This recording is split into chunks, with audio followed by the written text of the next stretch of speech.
Olá, comunidade do Colégio Santa Úrsula. Estamos aqui em mais uma quarta compartilhada. Eu sou a professora Gláucia Gonzaga de Sociologia, tá?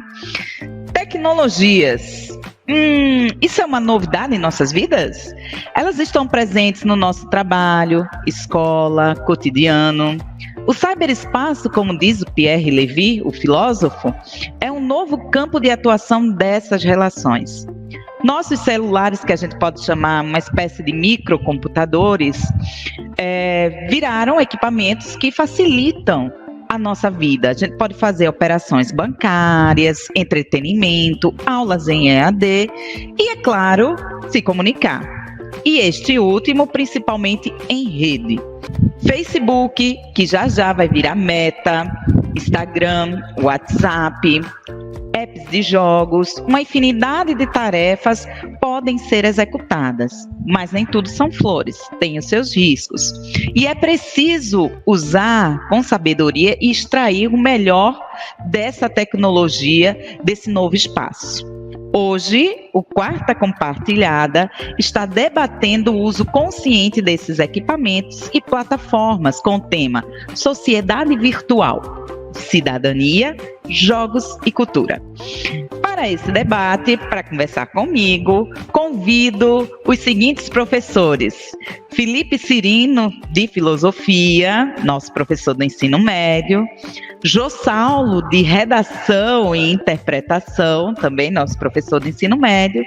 E Camila Moura, professora Camila Moura, de Interpretação, que também é nossa professora do 9º ano e segmentos também do ensino médio, tá? Para começar esse debate, professor Felipe, como se desenvolve esse novo campo de atuação das relações sociais, esse novo espaço? Olá, professora Gláucia. Olá, Camila, professora Camila. Olá, professor Jô Saulo. Quando pensamos a virtualidade e o cyberespaço, Pierre Levy é um pesquisador da área, um filósofo e pesquisador do tema, né? Ele traz para a gente, quero ler aqui uma citação, uma definição do cyberespaço para a gente começar o nosso bate-papo. Pierre Levy, ele diz: o cyberespaço, que também chamarei de rede, é o novo meio de comunicação que surge da interconexão mundial dos computadores. O termo especifica não apenas a infraestrutura material da comunicação digital, mas também o universo de informações que ela abriga, assim como os seres humanos que navegam e alimentam esse universo. No cotidiano, temos muita familiaridade com as ferramentas, os aplicativos, os diversos aparelhos eletrônicos que nos colocam no cyberespaço. Muito embora a gente não tenha, muitas vezes, uma formação, a tecnologia ela invadiu o nosso cotidiano, digamos assim, e fomos aprendendo passo a passo, justamente no que você colocou, Glaucia, na sua pergunta, nas relações sociais cotidianas, né, através dos inúmeros aplicativos. Andamos com o computador de bolso, né, na mão, os nossos celulares, não é mais apenas a função de ligar e receber chamada. E o que é muito interessante da gente perceber é que a virtualidade, ela não nos coloca em um outro mundo, né? Ela expande, ela amplia as possibilidades de interações de atividades que praticamos no cotidiano, né? Seja no trabalho, na escola, ou no entretenimento, não é? É uma coisa importante, me permita fazer acho que uma complementariedade, né? Um complemento. Fica melhor. Quando você traz essa questão do espaço, né? Recentemente, desde o ano passado, 2020, nós temos aí em voga a LGPD, que é a Lei Geral de Proteção de Dados. Então, um novo espaço jurídico de atuação, porque até antes esse cyberespaço era um espaço dito que não tinha essas regras mais firmes a atuação desses sujeitos cibernéticos, digamos. E essa LGPD, essa Lei Geral de Proteção de Dados, ela visa justamente proteger essas informações, tanto de clientes, usuários e dos próprios profissionais, trabalhadores em si, das empresas privadas e das empresas públicas. Então, veja, quanto de espaço avançamos dentro desse processo para poder criar esse novo campo jurídico, não é? Sim, os blogs, plataformas de stream, sites, aplicativos diversos, não é um terreno sem lei, não é?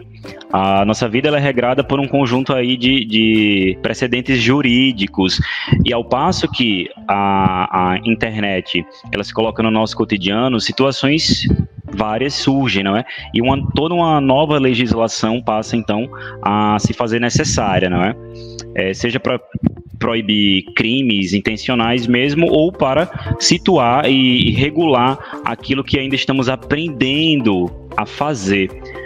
O uso consciente e pedagógico da internet, ele não se dá do dia para a noite, é um processo de formação. Assim como aprendemos a lidar com a TV, com o rádio, a internet ela não é diferente desses meios de comunicação. Talvez ela nos apresente mais possibilidades em um universo de uma maior expansão, né? Visto que a internet é a rede mundial de computadores. Tecnologia, sim, a palavra tecnologia, ela não é algo do agora, né? Tecnologia é toda aquela nova técnica, toda e qualquer nova técnica que se colocou para a humanidade. A caneta aqui é uma tecnologia. O controle do fogo pela humanidade também representou no momento uma tecnologia revolucionária. O uso da carroça, né? Então, talvez sejamos as crianças da internet, visto que ela existe há cerca de 20 ou 30 anos que ela vem se colocando aí nas nossas vidas, né? Então temos muito que aprender. E como você cita aí a legislação, é algo que eu também acredito que só tende a crescer e a nos situar mais como cidadãos, não é? Não deixamos de ser cidadão dentro da virtualidade. Então perceba, no campo da educação, desde o ano passado, porque a pandemia, ela ampliou, digamos assim, ela acelerou a introdução dessas tecnologias dentro das escolas. Então, a gente viu aí professores tendo que fazer uma formação para aprender a usar determinados aplicativos, determinadas plataformas. Nós também, enquanto professores, nós também tivemos que ter também essa paciência com esse aluno, porque até então o uso da tecnologia para eles era algo bastante do entretenimento, né? Da brincadeira, dos jogos eletrônicos, dessa comunicação, WhatsApp, Instagram, Facebook, Twitter e tudo mais. Então, hoje na escola, por exemplo, nós temos diversas plataformas que está a serviço da educação. Nós temos blogs, nós temos o Spotify com o CSU Cast, e dentro do CSU Cast nós temos também o Atualize, que é um programa que eu faço junto com as professoras Kelly Rey e Glauci Souza, e a gente busca trazer dentro desse podcast temas do cotidiano, temas jornalísticos, temas que proponham esse debate, essa inquietação, dentro de uma plataforma a serviço da educação. Então, ultimamente, a educação à distância, ela ganhou uma amplitude muito grande, ofertou um número de vagas muito grande, principalmente acelerado por esse processo da pandemia. Mas já que eu falei, né, da questão do uso dessa tecnologia, eu estava lendo uma matéria na BBC, uma entrevista com Martin Hilbert, que é um assessor de tecnologia da Biblioteca do Congresso dos Estados Unidos e doutor em comunicação, economia e ciências sociais, que falava do uso indiscriminado dos dados, né, do usuário por essas redes e também pelo Estado, que isso poderia trazer uma fragilidade para a democracia. Então, nós temos aí, né, uma quantidade de informações muito grande, informações que podem ser falsas e também muita fake news, não é? É um poder muito grande desse Estado para estar utilizando essas ferramentas. E os jogos eletrônicos, né? Por exemplo, o Facebook, ele tem a capacidade de descrever, através de algoritmos, a personalidade do seu usuário. Imagine isso nos jogos eletrônicos. Então, os jogos eletrônicos, eles trazem muito essa coisa da percepção desse usuário, de fazer uma leitura de campo, de trazer um desafio, de trazer uma coisa bastante inovadora, e é uma coisa que está dentro dessa realidade desses jovens, dentro dessa perspectiva desse novo entretenimento, né? Então, professor Jô Saulo, explica aqui pra gente o que esse universo dos games representa para essa juventude. Eita, Glaucia, e aí? Né? Beleza? Olá, Felipe, olá, Camila. Então, a gente tem que... Eu acho que para começar a falar de jogos, né, a gente tem que primeiro entender o que são jogos, né? Os jogos, desde que a humanidade começa a se organizar socialmente, eu acho que você como professor de sociologia sabe melhor do que eu sobre isso, ela começa a interagir através de jogos, né? As pequenas danças, as pequenas coisas e tal. Então os jogos sempre vão estar envolvidos dentro da sociedade. E com o avanço da tecnologia, também esses jogos começam a avançar tecnologicamente. E isso desde a Revolução Industrial, né? Desde do fogo, como o Felipe falou, né? O pula-fogo, né? Quem nunca brincou de pular fogo no São João, antes de qualquer tecnologia, né, pular a fogueira, e com a Revolução Industrial esses jogos passam a ser tecnológicos, começam a imitar essa tecnologia em miniaturas, né, como o exemplo de carros de brinquedo, por exemplo, né, de trens de brinquedo, e posteriormente o eletrônico passa a ser jogos de azar mesmo, né? Um exemplo de cidades como Las Vegas e tal. Antes disso, outras cidades tinham. E esses jogos também de azar, que trabalhavam de forma eletrônica, começaram a ser produzidos em formas menores para que as crianças também pudessem brincar por isso, já incentivando o que era o comum naquela sociedade daquele momento, né? E com o passar do tempo, esses jogos eles vão tomando outras características, outras cores, de acordo com as evoluções. Hoje a gente vive a terceira revolução industrial, né? A revolução digital, né? E essa revolução digital, claro, ia chegar nesses jogos já de um certo tempo, né? Ali na década de 70 já começa a ser criados os videogames, os primeiros jogos, né? Eu que nasço ali no meio, em pleno boom da geração Coca-Cola, eu vou nascer ali naquele meio, em 85. Nascemos! E por ser o mais novo dos homens na minha casa, né? Dos filhos dos meus pais, eu pego os meus irmãos já na geração Coca-Cola, eu entrando ali, chegando nessa geração Coca-Cola, então eles já tinham essa relação industrializada, né? Pra quem não sabe, a geração Coca-Cola é exatamente essa relação da industrialização mercantil dos jovens, né? Então, os videogames vão chegar com muita força, né? Videogames da Philips, a CCE, o Atari, que vai ser o grande sensação do momento naquele negócio. E aí eu já cresço já vendo essa relação do Atari, jogozinhos simples hoje que não ocupa 1% do celular, mas naquela época era... E só uma coisa, vou denunciar um pouco a idade. Quando a gente jogava Atari, que tinha que fazer aquela corrida, que a gente fazia assim no controle para poder jogar aquele negócio lá que a mão ficava, né?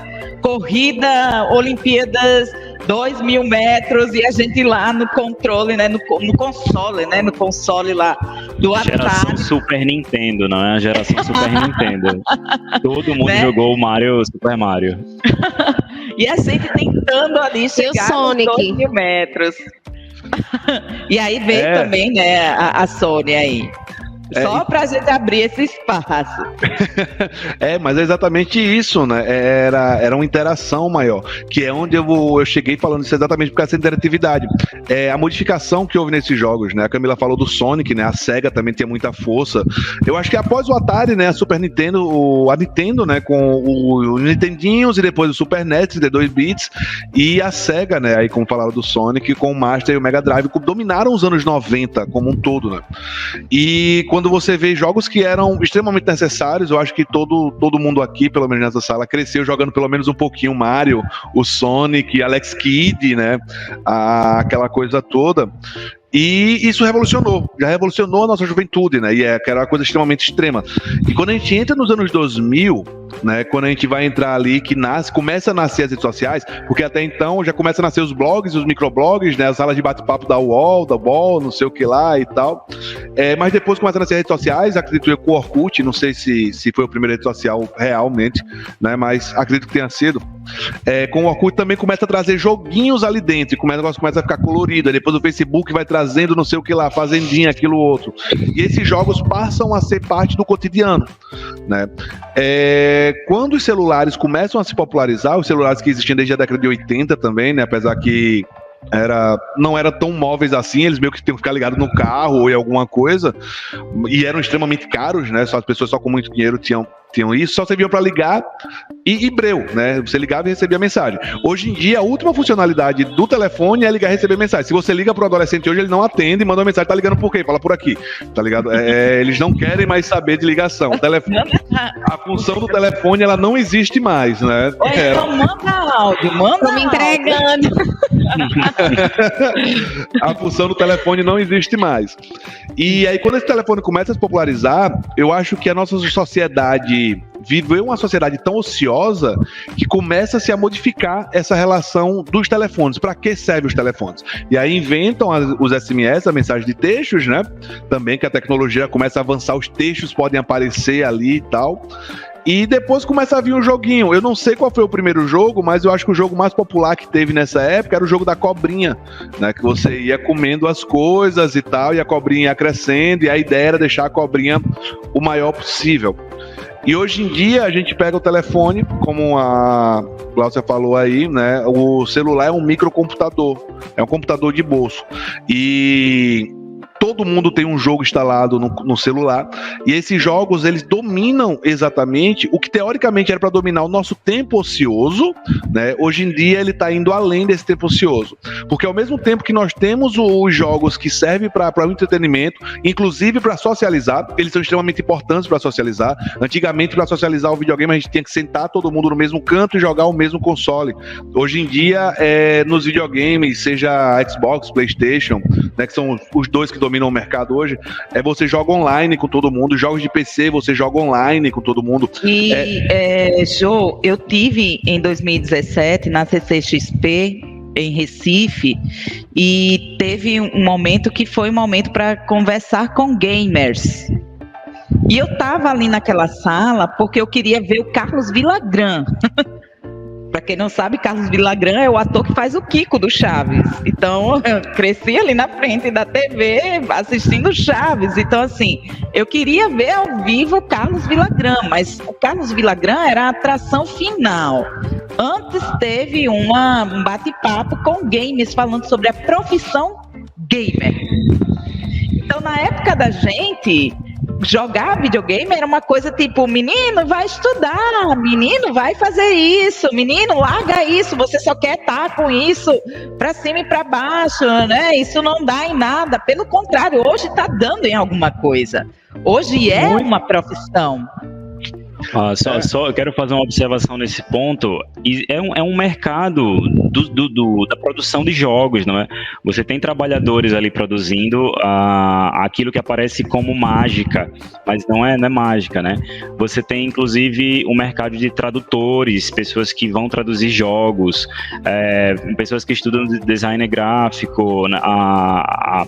É uma multiplicidade de novas profissões que talvez para os nossos pais, avós, fosse mesmo a questão de desperdiçar o tempo, né? De passar um tempinho ali, mas o jogo, tanto para quem joga, tem no caso, né? No nosso campo de trabalho, na educação, a função pedagógica, tanto na função de quem trabalha produzindo jogos, aí tem o sentido do trabalho, né?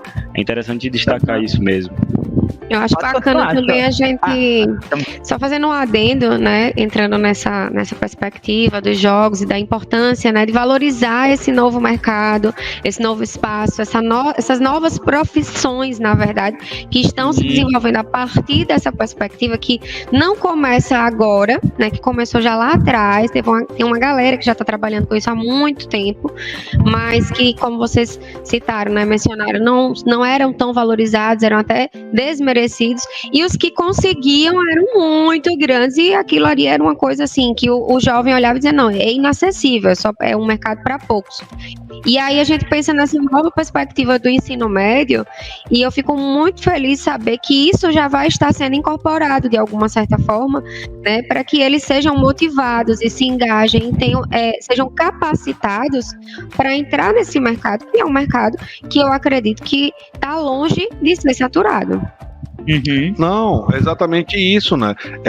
Como eu estava dizendo, se juntava a galera para fazer uma coisa física. Hoje em dia o online vai proporcionar isso que você está falando, Camila. Ele já vai jogar para cima. Então, quando você joga LOL, por exemplo, os meninos têm campeonato mundial de LOL, onde tá cada um em um canto do país, em um canto do mundo, e tá todo mundo concorrendo e para ganhar grana, e muita grana.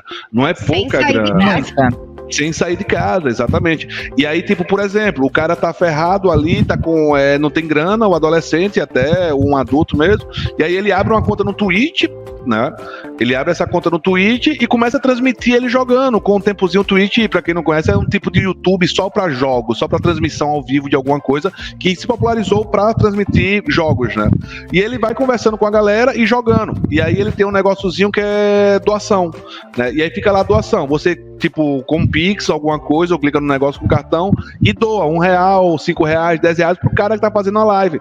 E aí tem gente, eu vi uma entrevista um dia desse, que tem gente, tanto homem como mulheres, que tiram aí por dia, por uma noite de transmissão, tiram 3, 4, 5 mil reais. E das pessoas que não são famosas, tudo isso com doação. Fora as pessoas que tem milhões de pessoas que assistem na audiência, que ganham patrocínio para fazer isso e ainda ganham doação em cima disso. Então é um mercado extremamente lucrativo, né? E aí eu tô falando do lucrativo pelo usuário, não é nem pela condição do desenvolvedor, né? Que claro que o desenvolvedor é extremamente importante, sem ele não existiria nada, né? E aí o próprio usuário se divertindo, ele começa a trabalhar com aquilo, né? Então, tipo, caracteriza-se por muita gente hoje como um esporte, por exemplo. Então a sociedade ficou totalmente dependente desses jogos. Como eu disse, todo mundo tem um joguinho instalado no celular, nem que seja o Crush Royale, sei lá o que e tal, ou alguma coisa para jogar online. E a sociedade, ela se tornou dependente da tecnologia de várias formas. E os jogos eletrônicos, parte da sociedade também se torna dependente deles. E aí é onde a gente tem que ter o cuidado, né? Como a Glaucia falou na introdução dela, nem tudo são flores, né? E aí eu tinha pensado, né? Aquela coisa de uma sociedade viciada em jogos, né? Jogos eletrônicos e aparência social, porque uma coisa se interliga a outra, né? Vai acabar anulando a cultura real. E essa é uma problemática que a gente tem que ter com essa cultura mais nova. Meu sobrinho, por exemplo, de 2 anos de idade, o moleque mal fala, né? Acabou de parar de andar correndo, porque tá ligado que criança ele começa andando correndo para depois andar normal, né? Primeiro corre, depois anda. Catarina tá nessa fase. E aí meu sobrinho, o Christian, ele parou, faz pouco tempo que parou de correr, agora tá começando a andar, não sabe escrever, não sabe ler, não sabe fazer nada, mas ele pega o telefone do pai, meu irmão é extremamente viciado nesse negócio de tecnologia, pega o telefone do pai, já sabe desbloquear, já sabe puxar o negócio de nota, o telefone dele tem canetinha, ele já puxa a canetinha, já começa a fazer uns desenhos, umas coisas, já sabe abrir jogo e não sabe, mal sabe falar, velho. Mas já domina o equipamento eletrônico na capacidade dele. Né? Há quem diga que nós estamos passando por uma evolução humana mesmo, né? Com essas crianças que têm essa capacidade de aprendizagem extremamente rápida, né? Não, claro. E a tecnologia, ela tá fazendo isso, né? E aí, os jogos, eles são extremamente importantes. Sempre houve, desde que o videogame existe um boicote aos videogames. Sempre vão existir falas de que os videogames vão transformar as pessoas em pessoas doentes, perversas, assassinos, serial killers e não sei o que lá. Isso não é quando inventaram o jogo de tiro, não. Isso é desde o Atari que tinha jogo de tênis e a galera disse que ia fazer desse jeito. Eu não lembro qual foi, mas foi um político no Brasil que quando o mercado abriu, né, na década de 90, que o Collor abriu o mercado, e os videogames chegaram com muita força aqui, né, a galera queria proibir os videogames no Brasil, e ele disse, não, se os videogames fizessem mal, nossos jovens iam estar trancados em salas escuras, né, ouvindo músicas inaudíveis e se drogando com coisas inimagináveis, né? E a gente sabe que não existe um nicho que vai acabar fazendo isso, infelizmente, mas isso não é da culpa do videogame, é culpa da sociedade doente por outros fatores. Um dos pontos que eu também gostaria de comentar é sobre como tornar o game não apenas puro entretenimento, mas entretenimento e relacionar ao estudo das disciplinas na escola, né? Como inserir, exatamente o que eu queria falar. Como inserir um trabalho da sala de aula, um exercício, quais plataformas, como a gente consegue estimular o jovem, né? Tornar a metodologia ativa para que ele se coloque como protagonista aí na construção do que a gente discute em sala de aula. É muito interessante.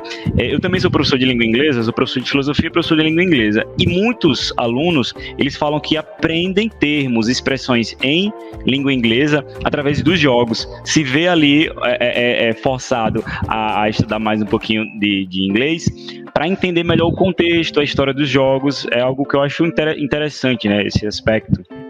E hoje a gente utiliza dentro da sala de aula o game, né? Não só a questão dos gamers ter se tornado hoje uma profissão para essa juventude, mas também da gente trazer a perspectiva da gamificação na educação. E aí a gente tem desde um World Wall a um Kahoot, enfim, várias outras plataformas de educação que a gente pode trazer e agregar essa perspectiva dos desafios que os próprios jogos eletrônicos propõem para também a sala de aula.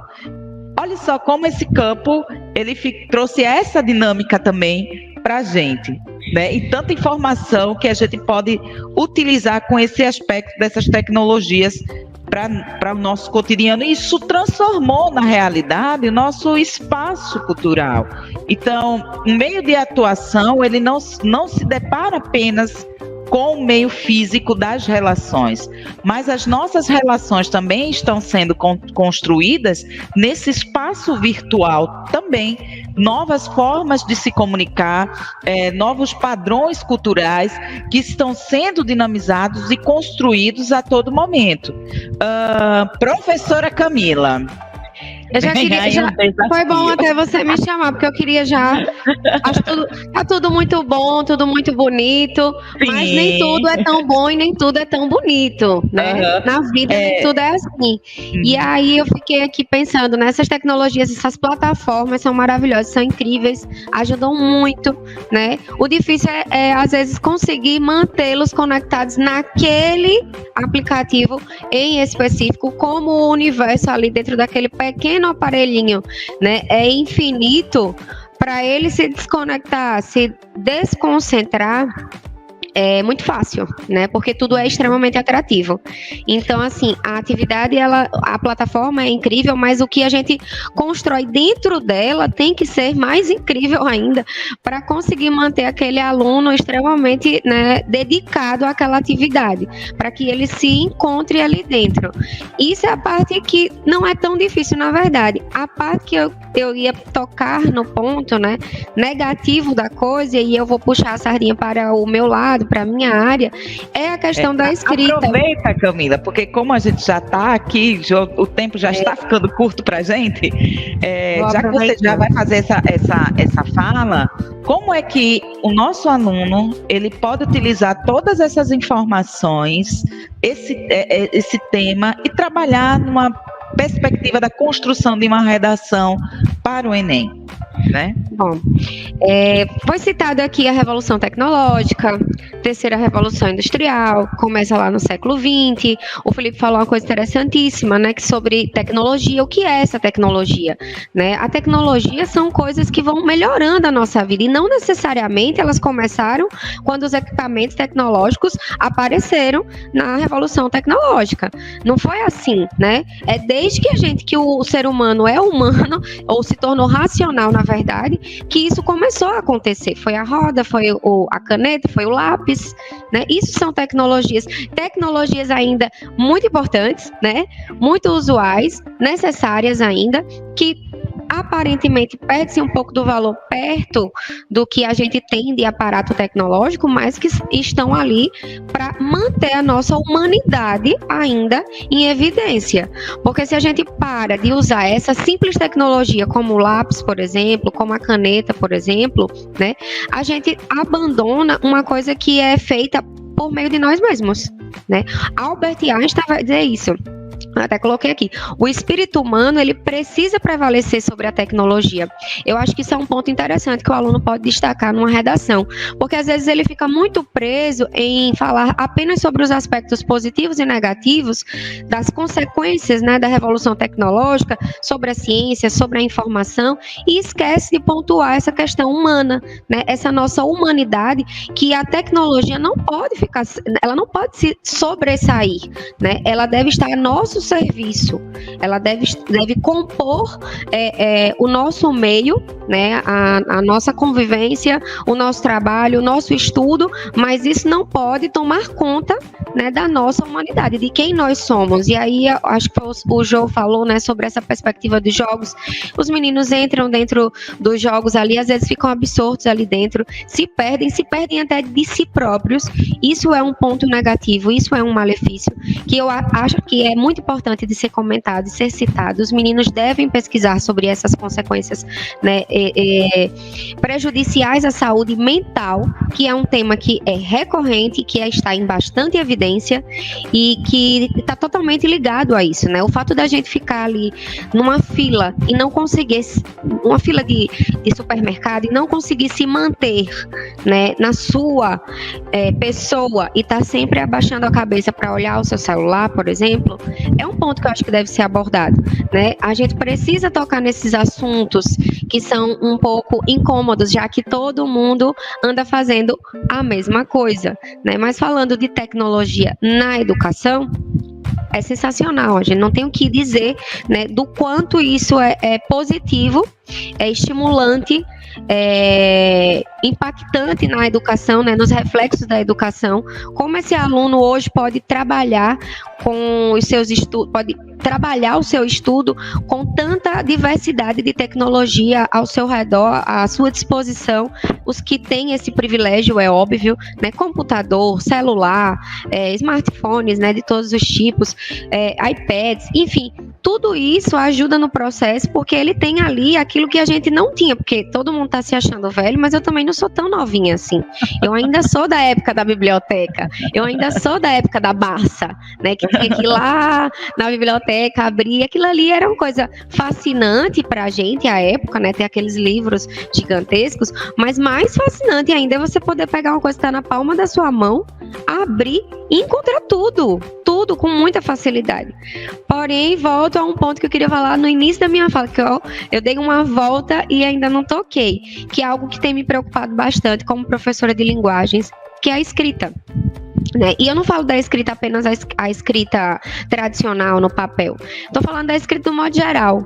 O jovem, ele tem uma tendência agora a usar letras minúsculas. Essa nova geração está fazendo isso. Usar letras minúsculas, eles estão abolindo a letra maiúscula, né, da gramática. Simplesmente estão abolindo a maiúscula e a acentuação. E pontuação nem se fala, né? Que isso aí já eles há muito tempo que não vem utilizando nas suas redes sociais. Isso é muito preocupante. Camila, pode acrescentar aí as vogais também, né? Tá sumindo as vogais, é incrível. Tipo, você entra no Twitter, você vê uma frase inteira, assim, gigantona e, tipo, tem 2, 3 vogais na frase, assim. Eu fico, como é que é isso? A pergunta, professor, pode usar o internetês na redação? Não pode usar o internetês. Internetês, ótimo. Não, o internetês não pode usar o internetês e não pode fugir da norma. Né? Por mais que essa nova forma de escrever seja, acho que a gente tem também, obviamente, que valorizar isso, o ser humano se reinventando, isso é importante, é uma qualidade nossa, né, que está, mais uma vez, dentro da nossa capacidade de ser humano, mas a gente não pode esquecer que, por exemplo, a prova do Enem é uma prova que exige uma norma. Então, esqueci a letra maiúscula, que acontece com muita frequência. Gente, cadê a letra maiúscula? Isso aqui, cadê o acento?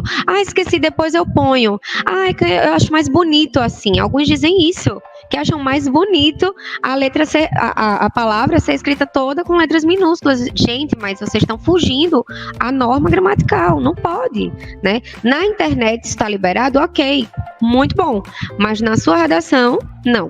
Isso aí não, de jeito nenhum. Isso é bastante interessante, né? Porque eles não têm, que aí eu não sei onde é que está a deficiência, na verdade, se é a metodologia mecanizada que nós como professores somos obrigados a seguir. Jô, somos obrigados a seguir, porque vem de uma carga superior que não é a escola, é o governo que tem todo um plano que determina como deve ser dado, o que deve ser dado, e isso fragiliza uma coisa, né? Tem muita coisa que, por ser a mesma área da Camila, linguagens, não sei se ela pensa do mesmo jeito que eu, mas que a gente vê que, tipo, por exemplo, tem coisas que são ensinadas, de forma são ensinadas, orações subordinadas, por exemplo. A forma que a gente aprende na faculdade, a forma da Arboreda, é muito mais simples do que a forma que a gente tem que dar no ensino médio. Só que a gente é obrigado a dar no ensino médio a forma mais complexa, mais completa. E o que a gente vê, que nossos alunos não estão prontos para utilizar a normatividade padrão, e a internet faz com que eles usem uma forma coloquial muito longe da padrão, né? E aí eles não acabam, por a padrão ter que estudar, eles acabam não utilizando a padrão. E isso vai virando uma bola de neve. E é mais confortável usar, né, a outra que não seja padrão, já que tá cheia de regras e exceções. A gente sabe que... Só para encerrar, só para fechar. A gente sabe que a língua é evolução. Já que você já vai puxando, puxa o seu gancho, porque o nosso tempo já está ficando curto. Puxa o seu gancho também para as considerações finais. Depois a gente passa para a Camila, passa para o Felipe e a gente faz aqui um fechamento desse nosso debate. Beleza, né? E aí, o que acontece? Só fechando essa parte da linguagem, a língua, ela evolui, né? O Mikhail Bakhtin, um dos maiores linguísticas do século XX, né? O russo, do iniciozinho do século XX, ele vai dizer que a sociedade só evolui quando a língua evolui. E a língua só evolui quando a sociedade evolui, né? Se uma para de evoluir, a outra também para de evoluir, né? Isso é filosofia da linguagem, né? E o Bakhtin, ele trabalha muito bem essa relação social. E um exemplo disso é o nosso próprio você. O nosso você, ele vem de uma frase inteira. A vossa mercê. De a vossa mercê vira vós me ser, de vós me ser vira você, né? Tá virando VC e daqui a pouco é só C. Não, já é só C. Já é, viu? Só que, tipo, e já vai. E essa é uma relação de evolução. E isso aconteceu com tudo, isso acontece com tudo. A tecnologia, né? O homem evolui, então evolui a linguagem, essa linguagem também evolui na tecnologia. Quando a gente vai ali os chats de jogos, para quem joga jogo online, eu não sou muito fã de jogar online, eu prefiro jogar offline, né? Mas quando você tá nos chats lá, é totalmente essa linguagem muito louca, sem vogal, sem coisas, mas isso é da evolução. O problema né, como o Felipe falou, não pode usar internetês na redação. Por enquanto, daqui a alguns anos, seja 10, 15, 100 anos, vai ser utilizado, porque isso vai passar a ser a língua oficial. Da mesma forma que a linguagem, a vossa mercê era oficial e o você é oficial hoje, né? Porque é uma evolução e a gramática tende a seguir o uso, não o contrário, né? Mas isso aí já é assunto para outra live aí, para outra discussão. Outra live. Tá. Para fechar em relação aos jogos, eu acho que duas coisas são extremamente importantes. O que a Camila falou, a relação da preocupação do jovem ficar preso naquela ali, se tornar antissocial. Os problemas psicológicos devem ser levados em consideração sempre. Eu acho que essa posição da Camila foi extremamente importante de ser lembrada, né? Mas outra coisa também é saber, vamos dizer assim, trabalhar a sociedade culturalmente. Eu acho que falta dentro da nossa sociedade atual uma balança. É tudo muito barroco. É tudo muito 8 ou 80, não existe um meio termo pro negócio, né? Então, quando a gente diz assim, cidadania, jogos, cultura, sociedade virtual, é só a gente olhar, virou um meme um dia desse, tá, e fora dos stories, você é feliz? Exatamente porque essa sociedade, ela não tá conseguindo viver em paz consigo mesma. Então, eu acho que pros jogos eletrônicos isso ajuda, que as redes sociais são maravilhosas, mas a gente não tiver um limite, não tiver um controle, não tiver uma balança, a nossa sociedade vai ter problemas seríssimos, né, as próximas gerações. Camila? Eu quero finalizar, mas fazendo uma reflexão, né, sobre, por exemplo, o Jô falou agora assim, hoje não pode usar o internetês, daqui a um tempo, quem sabe, né, tudo vai se reinventando, né, a gente já vai vir com esse novo ensino médio, ser uma nova forma de ver tudo, né, então tudo pode mudar, com certeza, mas eu ainda vou frisar uma coisa, a gramática, eu sou uma grande defensora. Você é uma defensora da gramática. Eu sou uma defensora, porque a língua, ela foi construída, né? As gramáticas, elas são construídas para quê? Para manter uma organização social. Então, o jovem não pode esquecer disso. O meio que ele está convivendo temporariamente, porque uma hora ele vai deixar de ser jovem, vai passar a ser mais jovens como nós, né? Ele vai precisar também se adaptar. E aí, nesse momento, ele vai perceber que existem espaços na sociedade que não permitem essa linguagem, né, descompromissada, né, e confortável, né, claro, descompromissada com a gramática, vamos dizer assim, mas muito confortável, linguisticamente falando, é muito confortável. Mas não esquecer, né, que nós temos vários espaços na sociedade e o ser humano, o ser social, ele é formado para compreender, né, os usos não só da língua, como das suas ações em todos esses espaços. Então, essa é a minha mensagem, né, como a defensora da gramática, que ela é necessária, ela é importante, claro, não acredito que ela vá cair um dia, mas acredito sim, concordo com o Jô, que vai ser muita coisa reinventada e adaptada, né, para essa nova geração e essa que está envolvida plenamente com esse novo olhar sobre a tecnologia, esse novo uso. Mas é isso. Felipe? Bom, a Camila fez a defesa da gramática, eu faço a defesa da minha área, da filosofia, e como ela, o que ela possibilita a gente a pensar nessa relação entre cidadania e cultura virtual, a gamificação, o que a gente tratou aqui, não é? A gente tem que ter cuidado, é tudo muito estimulante, são possibilidades riquíssimas, né, para promover o processo de ensino-aprendizagem. Estamos em formação, professores, e os alunos eles estão sendo formados já nessa pós-pandemia, né, agora a todo momento no ensino híbrido, como chamamos. Então, acredito que a filosofia, ela permite a gente compreender justamente o termo da cidadania, né, que está aqui permeando o nosso debate, que é: somos cidadãos, somos sujeitos de direitos e de deveres, e de que o espaço virtual, ele não é terra de ninguém, né? A gente faz cultura virtual em uma consonância no que acontece na nossa cultura, digamos, real, de carne e osso, né? Porque o virtual, ele também é real, pensando aí no termo das palavras.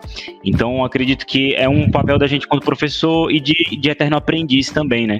Pensar aí no perigo das fake news, pensar a saber utilizar o tanto de informação, as fontes de pesquisa, virtuais, os crimes virtuais, como foi citado no início, Gláucia, a questão da legislação, né, que vai se ajustando a inúmeros casos em que as pessoas não podem cometer abuso. Acho que o aprendizado é como não nos tornarmos haters, né? Como não nos tornarmos pequenos nisso que é tão pequenininho e cabe na nossa mão, né? É manter sempre a grandiosidade intelectual, a inteligência, a honestidade e a capacidade de evoluir mesmo, né? Enquanto cultura, enquanto ser humano. Muito bom. Gente, eu quero agradecer a presença de vocês, agradecer a presença do Felipe, do Jô, da Camila, né? Foi uma conversa, assim, que dá muito pano para manga. A gente poderia continuar aqui discutindo, falando sobre a questão da linguística, a questão da gramática, né? A questão dos games, o espaço. Então, tem muita coisa que a gente ainda pode abordar e que vai ser abordado também em mais quartas compartilhadas. Aproveito e convido vocês também a acessar o CSU Cast, que é a nossa plataforma do Colégio Santa Úrsula, no Spotify. Tem também o Atualize, lá no CSU Cast, que tem temáticas muito boas. Tem uma temática que trabalha a questão do racismo, a temática que trabalha a questão do coronavírus, temáticas que trabalham a questão do fake news. Então, são temas que vocês, enquanto alunos, podem estar se inteirando, né, através do Atualize, mas tem muita coisa boa também para você que é pai, para você que é educador, gestor de escola, tem muita coisa voltada para a educação. Também convido vocês a acessarem os blogs, né, os textos na realidade do blog da escola, e também a assistirem outras quartas compartilhadas com temas maravilhosos que está aqui. Explore conhecimento, um beijo grande e até mais.